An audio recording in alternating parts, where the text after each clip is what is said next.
जिसे भी लग रहा है कि युद्ध खत्म हो गया, गाजा में धमाके खामोश पड़ चुके हैं, जिसे भी लग रहा है कि सीरिया में शांति आ चुकी है, लेबनान में हिजबुल्लाह हथियार डाल चुका है, इजराइल का ऑपरेशन ठंडा पड़ चुका है, उसको चौंकाने वाली खबर ऐसी आई है कि 2025 की शुरुआत बहुत डराने वाली होगी।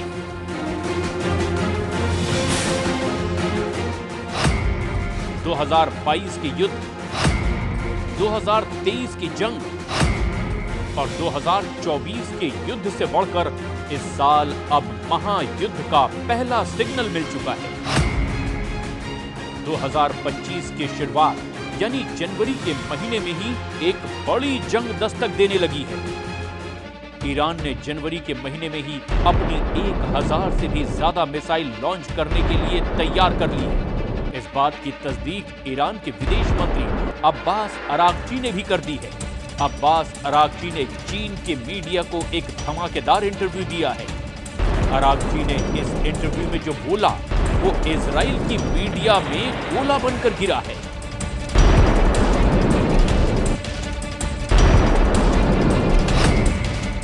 इसीलिए इसे अरागची का अंगार कहा जा रहा है। अरागची के अंगारे में इतनी आग है कि पूरा पश्चिम एशिया नए युद्ध में जल सकता है। अरागची ने जो बोला उसे टाइम्स ऑफ इजराइल ने इस तरह से छापा। बताया कि ईरान के विदेश मंत्री ने एक बड़े युद्ध की चेतावनी दी है। इजराइल के जेरूशलम पोस्ट में लिखा, ईरान ने इजराइल को अब ऑल आउट वॉर यानी कि खुल्लम खुल्ला युद्ध की वार्निंग दी है। एक तरफ गाजा में धमाकों के बीच इजरायली सेना ने लगातार ऑपरेशन और बमबारी के साथ साथ सीरिया पर अल कायदा और आईएसआई के आतंकी रहे जुलानी के आतंकियों पर कब्जा किया। इन दोनों तस्वीरों ने ईरान के अंदर बहुत बेचैनी पैदा कर दी है। गाजा में इजराइल नॉन स्टॉप हमले कर रहा है, वहीं सीरिया में जुलानी का गैंग चप्पे चप्पे पर कब्जा कर चुका है।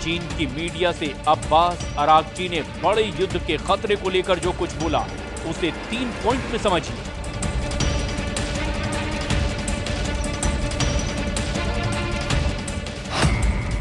अरागची ने कहा कि ईरान भविष्य में इजराइल के किसी भी हमले के लिए तैयार है।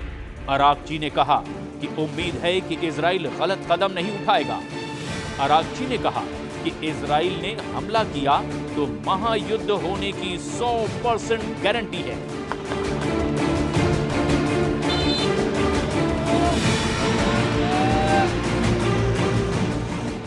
इस वक्त ईरान और इजराइल के बीच टेंशन सबसे बुलंद है। एक तरफ नेतन्याहू का वॉर कैबिनेट गाजा, लेबनान और सीरिया के मोर्चे पर खुद को जीता हुआ साबित कर रहा है।